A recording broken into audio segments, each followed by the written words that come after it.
더위가 아직 가시지 않고 가을이 아직 요원한 것 같습니다. 그러나 가을은 반드시 올 것이고 또 시원한 바람도 우리 가운데 불어올 줄로 믿습니다. 우리가 다니엘서를 바라보면서 하나님 앞에 죄를 짓게 하는 그 동력이라고 하는 것들이 있습니다. 죄를 짓게 하는 그 동력이 무엇일까라고 할 때에 성경에는 뭐라고 말하느냐 하면 교만이다 이렇게 말하고 있습니다. 우리가 내면의 교만함이라고 하는 것이 죄를 짓게 하는 그런 동력이 되어서 하나님 앞에 불순종하게 하고 죄를 짓게 하는 일을 하게 합니다. 그래서 이 교만이라고 하는 것은 어떻게 시작을 할까요? 우리가 교만이라고 하는 것을 서로 비교하고 또 그 비교를 통하여서 얻어지는 그 우월감을 즐기는 것에서부터 이 교만함이 우리에게 시작된다 이렇게 말씀드릴 수 있습니다. 그러면 이 교만함이라고 하는 것이 근원이 어디에서 오게 되었는가라고 우리가 볼 때에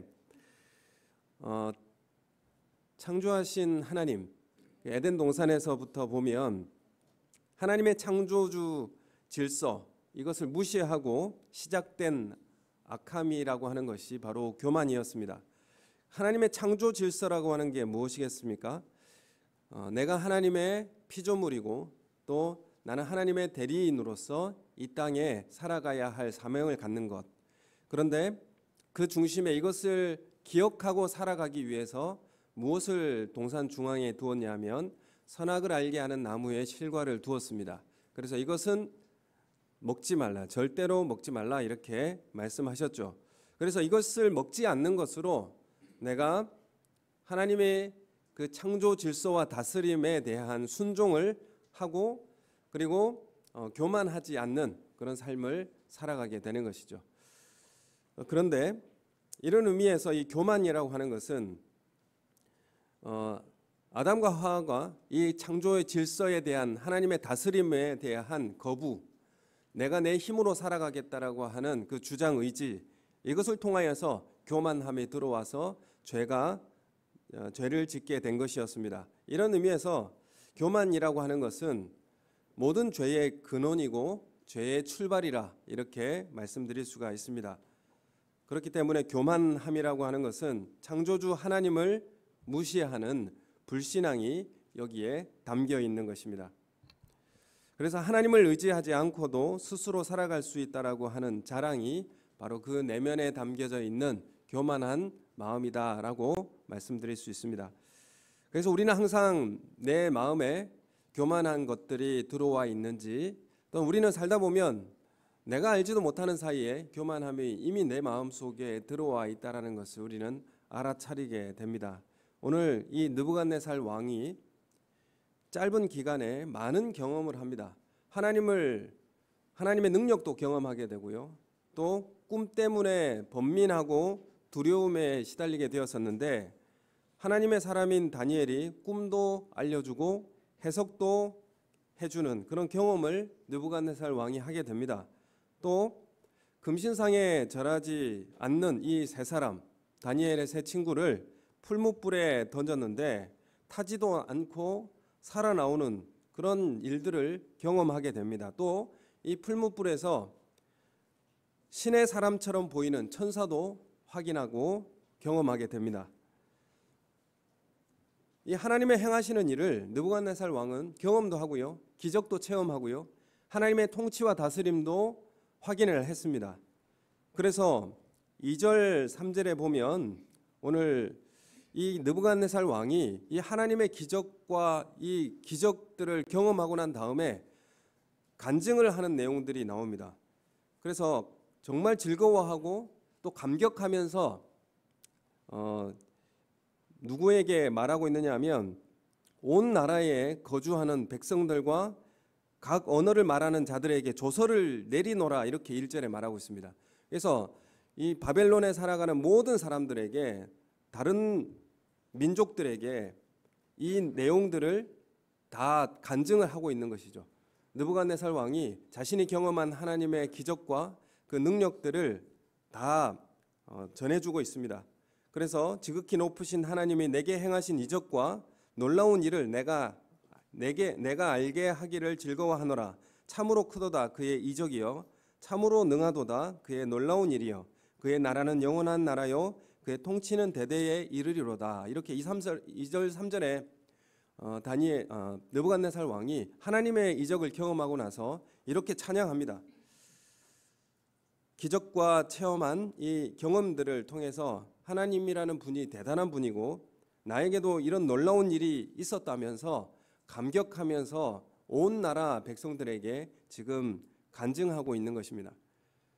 하나님을 알게 되고 하나님의 행하신 기적도 기이한 일들도 체험하면서 가장 기쁘고 즐거웠습니다. 간증을 하면서도 참으로 그 마음속에 즐거웠습니다. 그런데 느부갓네살 왕이 꿈으로 인해서 또다시 번민과 두려움을 갖게 됩니다. 지금 이 4장의 말씀에 보면 느부갓네살 왕이 하나님을 부정하지도 않고 하나님의 기적에 대해서 경험한 것에 대해서 찬송도 하고 기뻐하고 있는데 왜 하나님은 또 이러한 꿈을 주셔서 느부갓네살 왕을 번민하게 할까요? 이 꿈이라고 하는 것이 무슨 꿈을 또 주었느냐 하면 크고 아름다운 나무가 하나 있는데 하늘에 순찰자가 내려와서 이 나무를 베어버리라고 하는 것이었습니다.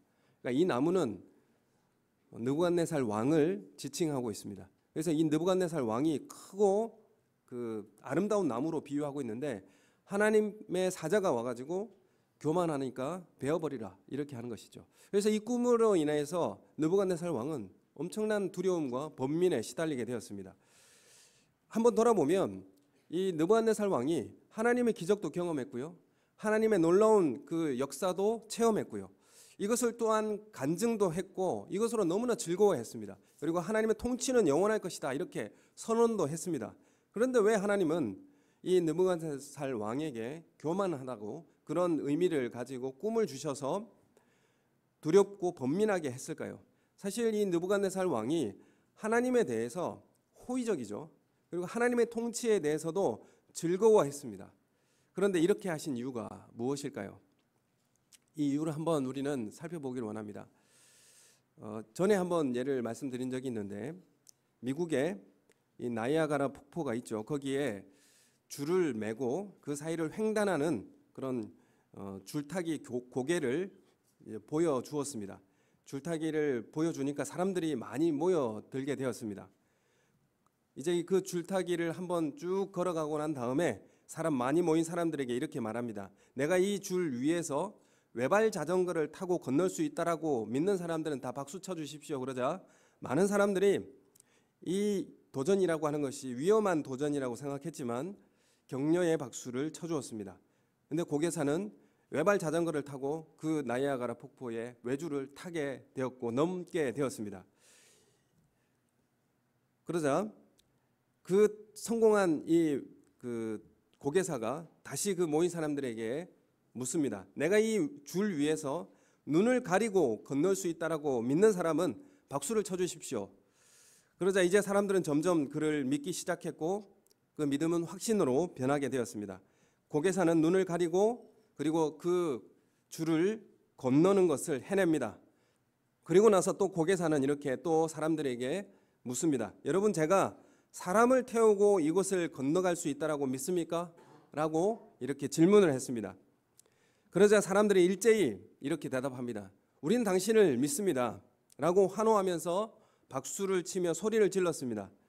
사람들은 이 고개사가 사람을 업고도 이 줄을 탈 수 있을 것이라고 100% 확신을 한 것입니다. 그러자 이 고개사는 한 가지 더 요구를 합니다. 여러분들이 다 저를 이렇게 믿어주시니 감사합니다. 그러면 이제 제 등에 업혀서 이곳을 건널 사람이 있습니까? 그럼 나와 주십시오. 이렇게 질문을 하죠. 그러자 사람들이 조용해졌고 아무도 자원하는 사람이 없었습니다. 사람들은 이 고개사가 충분히 그 줄을 건너갈 수 있다라고 생각한 지식도 있었고 그리고 그 주장에 대한 전적으로 동의도 해 주었습니다. 하지만 그러나 누구도 그 등에 업혀서 가려고 하지 않았습니다. 뭐가 부족한 것입니까? 그 고개사에 대한 신뢰가 부족한 것이죠. 그래서 그 신뢰를 하고 엎혀서 건너가는 것까지 이것이 그 고개사에게 자신을 모두 맡기는 의미가 되는 것입니다. 그럼 우리는 하나님 계시다고 하는 그 사실에 대한 지식 가지고 있습니다. 하나님께서 놀라운 기적과 역사를 베푸셨다라고 하는 것에 대해서도 동의합니다. 그리고 그 주님이 내 삶을 다 이제 인도하신다는 사실도 믿습니다. 그러나 하나님을 신뢰하는 데까지는 우리는 나아가는 게 우리는 가능한가? 오늘 우리 삶을 하나님께서 질문하고 계시는 것입니다. 하나님께 자신을 맡기는 것까지 나아가고 있는가? 내가 하나님에 대한 지식도 있고 거기에 대해서 동의합니다. 그러나 하나님의 다스림에게까지 나아가고 있는가? 하나님이 다스리는 것에 대해서 전적으로 수용하고 신뢰하며 나아가고 있는가에 대해서 지금 느부갓네살 왕에게 질문하고 있습니다. 느부갓네살 왕은 하나님에 대한 호감을 가지고 있습니다. 하나님 좋다라는 것도 알고 있습니다. 하나님의 다스림은 그런데 거부하고 있는 것이죠. 하나님을 전적으로 신뢰하고 자신을 하나님의 통치 가운데 내어드리는 것에 대해서는 거부하는 것입니다. 하나님의 일을 좋게 생각하는 것과 그리고 그 인정하는 것을 통해서 기뻐할 수는 있습니다. 그러나 그 하나님이 나를 다스리는 분이라는 것에 대해서는 다른 내용이죠. 그 하나님이 나를 다스리는 분이시다. 나는 그 하나님을 신뢰하고 기꺼이 하나님의 통치 가운데 내 삶을 내어드릴 수 있다. 이것과는 좀 다른 문제라는 것이죠. 여러분, 우리의 믿음은 어디까지 가고 있습니까? 지금 느부갓네살 왕은 하나님을 경험했죠. 하나님의 이적도 경험했습니다. 또 하나님이 계시다는 사실도 동의합니다. 그리고 하나님에 대한 호감도 가지고 있습니다. 그러나 진정 느부갓네살 왕이 하나님의 다스림에 들어가고 있는가, 신뢰하고 있는가는 다른 문제라는 것입니다. 이 문제 때문에 하나님 이 꿈을 하나님께서 주신 것입니다. 우리는 하나님께서 나를 다스리시고 또 내 삶을 바꾸어 내는 것까지 가는 것. 그래서 하나님이 원하시는 것을 내가 깨닫고 내 삶을 바꾸어 내는 데까지 나아가는 것이 하나님의 통치에 순종하는 것입니다. 여러분, 우리 사랑하는 성도님, 하나님의 다스림과 통치에게까지 나아가시는 우리 성도님들 되시기를 예수님의 이름으로 축원합니다. 예를 들어서 여러분 왜 투자를 했습니까? 돈을 벌 것 같아서 그랬습니다. 그러면 그 돈이 이유가 되어서 나를 다스리는 것입니다. 돈을 벌 것 같으니까 그 돈을 버는 것이 나를 다스려서 투자를 하게 하는 거 아닙니까? 삶을 변하게 만드는 것이죠. 여러분, 물건을 사는데 이 물건을 왜 삽니까? 효율적이고 경제적이라고 생각해서 그걸 샀습니다. 그러면 무엇이 이 물건을 사게 하는 삶을 변화를 주었습니까? 가격대 성능비가 우수한 것이 이것이 나의 다스림의 주 이유가 되어서 이 물건을 사게 하는 삶의 변화가 이루어진 거 아니겠습니까? 여러분, 우리가 하나님이 다스린다라고 하는 것은 그 하나님의 다스림의 통치에 들어간다는 것은 하나님의 원하시는 것을 알게 될 때에 내가 생각하는 효율이나 방법이나 하나님의 원하는 것이 이루어지도록 순종하고 삶을 바꾸어내는 것입니다. 내가 생각하는 효율, 내가 생각하는 경험, 내가 생각하는 방식, 여기에 나를 다스림을 가져가지 않고 하나님이 원하시는 뜻에 이것을 포기하고 순종하는 것입니다. 이것이 하나님을 의지하고 하나님을 신뢰하는 길까지 나아가는 삶이라는 것입니다. 하나님에 대한 호감이 있지만은 삶을 다스리시고 하나님께서 내 삶을 리더하는 것은 싫어하는 거죠. 내가 옳다고 생각하고 나에게 익숙한 일을 여전히 하고 있다면 여전히 하나님을 신뢰하지 못하고 내가 내 삶을 다스리는 격이 되는 그 삶을 사는 것입니다. 여러분, 하나님에 대해서 기뻐하시고 하나님 살아계심도 인정하고 동의하시지 않습니까? 근데 우리는 하나님의 그 원하신 뜻에 내 삶을 변화시키지 않는 것이죠. 여전히 내가 하는 방식, 여전히 내가 진행하는 그런 삶의 모습으로 살아가고 있다면 하나님 앞에 하나님의 다스림 가운데 내가 들어가지 못하고 있다는 것을 뜻하고, 지금 이사야서를 계속 큐티하고 새벽기도 때 말씀을 전하고 있지만 그 중심에 뭡니까? 하나님을 신뢰하라는 것이지 않습니까? 하나님의 통치 아래 들어오라고 말씀하고 있지 않습니까? 느부갓네살 왕이 짧은 시간 하나님의 기적도 경험하고 간증도 하고 또 그 간증을 통해서 즐거워하였지만 문제가 생겼을 때 하는 방식은 변하지 않습니다. 6절 말씀을 우리 함께 읽어보겠습니다. 6절 시작. 이러므로 내가 명령을 내려 바벨론의 모든 지혜자들을 내 앞으로 불러다가 그 꿈을 해석을 내게 알게 하라 하였더라. 아멘. 지금 자신의 꿈을 또 꾸어서 이 꿈 때문에 번민이 일어나고 두려워졌습니다. 그러자 또 뭐라고 하냐면 명령을 내려서 바벨론의 모든 지혜자들을 내 앞으로 불러다가 이 꿈 해석하게 하라. 이 방식을 또 사용합니다. 지금 앞서서도 이 꿈 때문에 번민하였고 두려워해서 죽을 뻔했는데 그래서 하나님께서 이것을 해결해 주셨죠. 하나님의 뜻을 알게 해 주셨죠. 그런데 또 꿈을 하나님께서 주셨는데 이 느부갓네살 왕이 하는 방식은 또 똑같습니다. 무슨 방식입니까? 모든 지혜자들을 내 앞에 불러다가 이 꿈 해석해라. 이렇게 나아가는 것이죠. 느부갓네살 왕이 익숙한 방식대로 지금 이 문제를 해결하려고 하는 것입니다. 해오던 생각대로 하고 자신의 방식을 사용하고 이걸 내려놓지 않는 것이죠. 하나님께서 왜 이 큰 나무를 베어버리려고 그렇게 말씀하시는지에 대해서 그 의미를 발견하려고 하지 않는 것입니다. 여전히 자신의 방식대로 이 문제를 해결하려고 하고 있는 것입니다. 하나님을 신뢰하지 않는 모습이고 하나님의 통치를 삶에 가져오지 못하는 그 모습을 여전히 우리는 느부갓네살 왕을 통해서 우리는 확인하게 됩니다. 오늘 이 말씀은 다음 주에도 이 사장에 대해서 더 이야기를 하겠지만 하나님께서 느부갓네살 왕을 완전히 낮추셔서 그 짐승처럼 그렇게 낮추십니다. 그리고 그 낮추심을 통해서 느부갓네살 왕의 이 겸손함, 그래서 하나님을 높이고 찬양하는 진정 하나님을 신뢰하고 인정하는 그런 모습까지 나아가게 되는 것을 우리가 보게 됩니다. 여러분, 우리가 예배는 왜 드릴까요? 우리가 주님 앞에 나오는 이유가 무엇입니까? 여러분, 우리는 예배를 드리기 위해서 나온다 이렇게 말을 하죠. 우리가 무언가를 하나님 앞에 드리기 위해서 나온다. 헌금도 준비해서 하나님 앞에 드리러 나온다 이렇게 생각하지만 여러분, 우리는 하나님의 주신 은혜를 받기 위해서 이 자리에 나오는 것입니다. 왜 은혜를 받아야 됩니까? 왜 은총을 받아야 됩니까? 삶을 살아내기 위해서 예배를 드리기 때문에 그렇습니다. 오늘 우리는 예배를 통하여서 삶을 살아가기 위한 힘을 얻기 위해서 예배를 드리는 것입니다. 그래서 예배의 이유는 무엇입니까? 삶을 살아나기 위해서 예배를 드리는 것이고요. 그래서 예배를 통해서 하나님의 주시는 은혜를 공급받는 것입니다. 여러분, 그래서 예배의 자리는 우리가 하나님 앞에 드리는 것이 크고 중요한 문제가 아니라 하나님께서 이 예배의 자리를 통해서 우리의 은혜를 주시고 말씀을 주셔서 세상을 삶을 변화시키고 하나님의 통치 가운데 살아낼 수 있는 그 힘을 공급하여 주시기 위해서 예배를 드리는 것입니다. 그래서 예배는 삶을 살아내기 위해서 예배를 드린다 이렇게 말씀드릴 수가 있는 것입니다. 그래서 우리는 예배를 말씀 선포와 성례전, 성찬이라 이렇게 말씀을 드리고 있고 하나님께서 우리에게 은혜를 베푸시는 그 방식 하나 뭡니까? 예배입니다.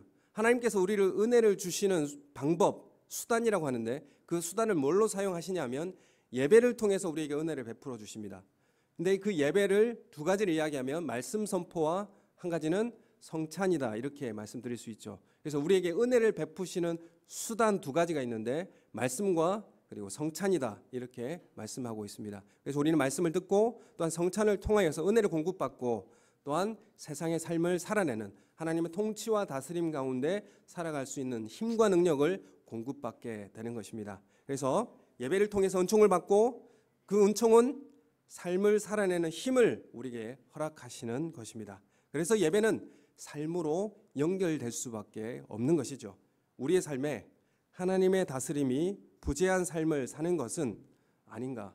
내 삶은 예배가 따로 되고 예배를 위해서 살아가는 삶이 된다. 이렇게 되면 그 예배 시간만 딱 보내면 끝나는 것이죠. 그러나 예배는 삶을 살기 위해서 드려지는 것이다 라는 것을 우리가 깨달을 때에 우리는 하나님의 통치와 다스림 가운데 내 삶을 변화시키는 데까지 나아가게 되는 것입니다. 오늘 우리가 하나님을 의지하고 하나님을 신뢰하는 삶으로 살아가는 그 삶을 변화시키는 은혜가 우리 가운데 있기를 예수님의 이름으로 축원합니다.